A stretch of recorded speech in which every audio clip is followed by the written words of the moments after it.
everybody, welcome back to my channel. Today I'm going to be showing you another recipe video, and today I'm going to be making vegetarian burrito bowls. So I'm going to be using sweet potato, and I'm not even kidding you, when I make this I forget about chipotle. It is that good to me.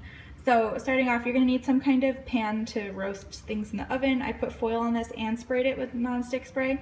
That's probably a little bit excessive because you're going to be coating the things in olive oil anyway, but whatever. So olive oil, as far as seasonings go, garlic and onion powder, cumin, and chili powder. And I usually start off at about 1/4 of a teaspoon each, and I'll just kind of eyeball what I want. I always end up adding extra cumin and chili powder. It's just what happens. And then you're gonna need a bell pepper of your choice. Last time I made this, I made it with yellow and it was really good, but today I'm using orange. And then a sweet potato. And depending on how much you make is how many sweet potatoes you're gonna want. Also, if you love sweet potatoes, maybe you wanna use 2. Same with the bell pepper. I'm just using 1 of each today. So I'm going to start by cutting up the sweet potato into cubes, and my oven is preheating at 400 right now. So I ended up using I just eyeballed the garlic and onion powder, and I also added salt and pepper. I forgot to mention that. But I used 1/2 teaspoon of chili powder, and then 3/4 of a teaspoon of cumin is what ended up looking right to me. So now I'm just gonna pop this in the oven for about 20 minutes, I would say. I'm gonna watch it and kind of see. And while that's going, I'm going to cut up the bell pepper because I don't keep that in the oven as long. Okay, so for the guacamole that goes on top, you're gonna need cilantro, tomatoes, lime, avocado, red onion, and some garlic, also salt and pepper. So I'm gonna mix this all up and see how much it makes. Obviously I'm not using that much onion or that much garlic. I'm not even gonna use all the cilantro, but I'm sure you figured that out. So here's what the guacamole looks like when it's all done. I like mine a little chunky but a little creamy at the same time.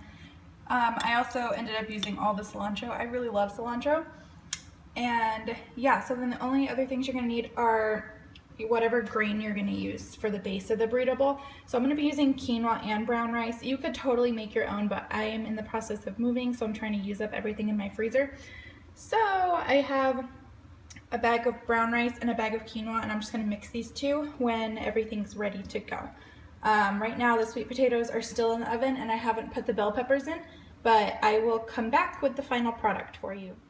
You're also gonna need some black beans. You could use any kind of beans you want. I'm just using black beans today. All right, so I have the quinoa, brown rice, and black beans tossed in here with some more cumin and chili powder. And I used like this size spoonful of each of those. So really your seasonings are what makes this taste really, really good. And I happen to like those 2 particular ones.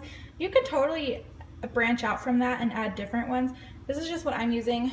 And then my sweet potatoes and bell peppers are all done. I will say that when you use yellow peppers instead of orange, it definitely offers more color variety because the peppers blend into the sweet potato because they're the same color.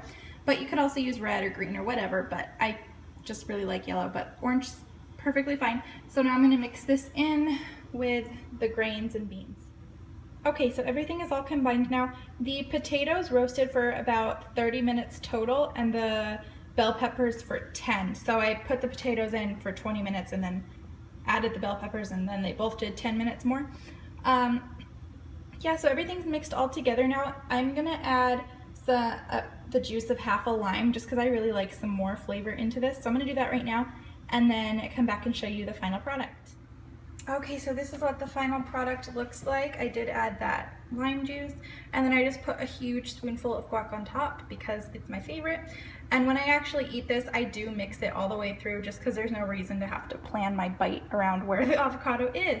So I will just mix this and then eat it. But that's really as simple as it is. Like I said, actually I don't think I did say this, but I don't have an original recipe. I kind of just adapted a lot of recipes that I've seen over the years.